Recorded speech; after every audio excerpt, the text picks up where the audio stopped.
Dans la course mondiale pour l'énergie de demain, les regards sont tournés vers les géants industriels, les superpuissances technologiques.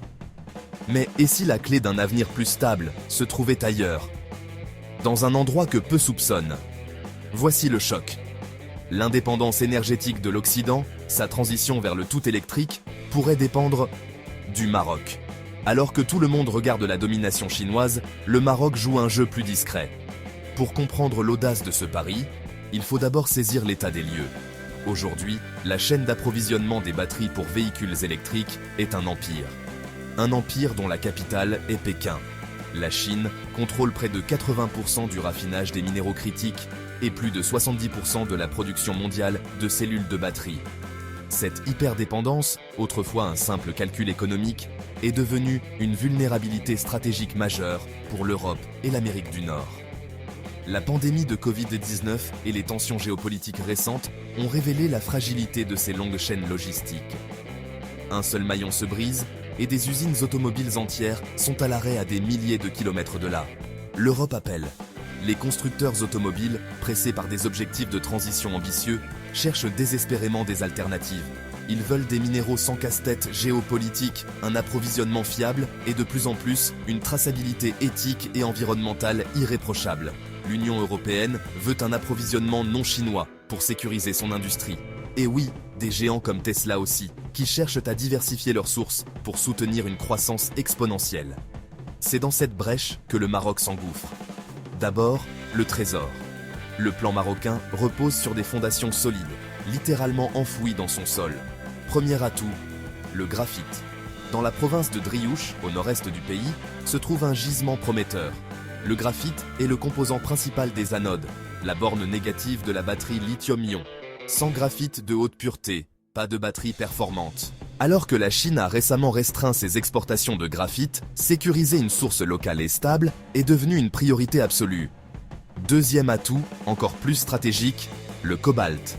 Dans les montagnes du Haut-Atlas, la mine de Bouazer est l'une des rares au monde à produire du cobalt comme métal primaire, et non comme sous-produit du cuivre ou du nickel. Cela garantit une qualité supérieure. Mais l'avantage décisif du Maroc est ailleurs. Le cobalt est tristement célèbre pour les conditions d'extraction en République démocratique du Congo, qui fournit 70% du marché mondial. Le Maroc propose une alternative radicale, un cobalt traçable, extrait dans le respect des normes sociales et environnementales. Des routes plus propres et des règles claires. Pour les constructeurs soumis à la pression des consommateurs et des régulateurs, c'est un argument qui vaut de l'or. Mais le vrai rebondissement, le cœur du plan, c'est que le Maroc ne se contente pas d'exporter la roche brute. Vendre des minerais est une chose, mais la véritable valeur ajoutée, la puissance stratégique, se trouve dans la transformation. Le Maroc investit massivement pour maîtriser les étapes intermédiaires, celles que la Chine domine. Cela signifie construire des raffineries capables de purifier le graphite pour en faire de la poudre de qualité anode. Cela veut dire mettre en place des usines chimiques pour transformer le minerai de cobalt en sulfate de haute pureté, le précurseur direct des cathodes. C'est une ambition industrielle colossale qui nécessite une énergie abondante et propre. Et là encore, le Maroc a un plan. Le pays a investi des milliards dans les énergies renouvelables, avec des projets phares comme le complexe solaire de Ouarzazate et les parcs éoliens de Tarfaya. Cette énergie croissante et décarbonée est un double avantage. Elle permet d'alimenter ses futures usines énergivores à un coût compétitif, tout en garantissant une empreinte carbone faible pour les batteries Made in Morocco. Un argument de vente de plus en plus crucial sur le marché européen. Et tout ce plan converge vers un seul lieu, Kénitra. Cette ville, située au nord de la capitale Rabat, est la clé de voûte de la stratégie marocaine. La ceinture automobile de Kénitra, déjà bien établie après la pandémie avec des usines de grands constructeurs comme Stellantis, est en train de muter. Elle se prépare à devenir le premier hub intégré de la batterie en Afrique. Imaginez le tableau. Vous atterrissez à l'aéroport international de Rabat Salé. Vous roulez moins d'une heure et vous êtes sur le plancher d'une gigafactory. À côté, les usines qui assemblent les voitures. Les minerais arrivent des mines marocaines, sont raffinés sur place, transformés en anodes et cathodes, assemblés en cellules puis en modules de batterie, et finalement intégrés dans les véhicules électriques sur les lignes de production voisines. C'est une intégration verticale quasi parfaite. Le dernier maillon est la logistique. Le port de Tanger Med, l'un des plus grands et des plus modernes d'Afrique, est à seulement 90 minutes de route de Kénitra. Grâce à un accord de libre-échange avec l'Union européenne, les batteries produites au Maroc peuvent entrer sur le marché européen en franchise de droits de douane. Moins de frontières, moins de retard, moins de coûts.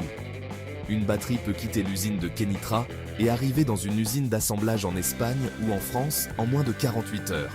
Comparez cela aux 30 à 40 jours de transport maritime depuis l'Asie. Pour une industrie qui fonctionne en flux tendu, c'est une révolution.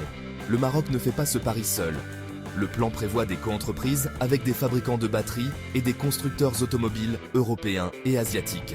D'ici 2026, les premières lignes pilotes devraient monter en puissance pour produire des modules complets. Des contrats sont en cours de négociation pour lier directement les minéraux marocains aux packs de batteries destinés au marché européen. Le tout sans le moindre détour par la Chine. L'État marocain soutient activement cette stratégie avec des exonérations fiscales, des subventions à l'investissement et des programmes de formation massifs pour créer une main-d'œuvre qualifiée. Bien sûr, le chemin n'est pas sans obstacles. Le financement de ces projets se chiffre en milliards de dollars et la concurrence pour attirer les investissements est féroce. Le transfert de technologie pour le raffinage et la fabrication de cellules est complexe et coûteux. Les prix des matières premières comme le cobalt et le lithium sont notoirement volatiles, ce qui peut affecter la rentabilité. De plus, le Maroc devra prouver que son ambition industrielle peut coexister avec une gestion rigoureuse de l'eau, une ressource précieuse dans la région, et garantir l'acceptation des projets par les communautés locales. Le succès n'est pas garanti. Alors, ce plan met-il fin au monopole asiatique du jour au lendemain ? Non. L'échelle de l'industrie chinoise est telle qu'elle restera un acteur dominant pendant des années. Mais le Maroc ne vise pas à remplacer la Chine. Il vise à offrir une alternative crédible, rapide et résiliente. Il brise les goulots d'étranglement.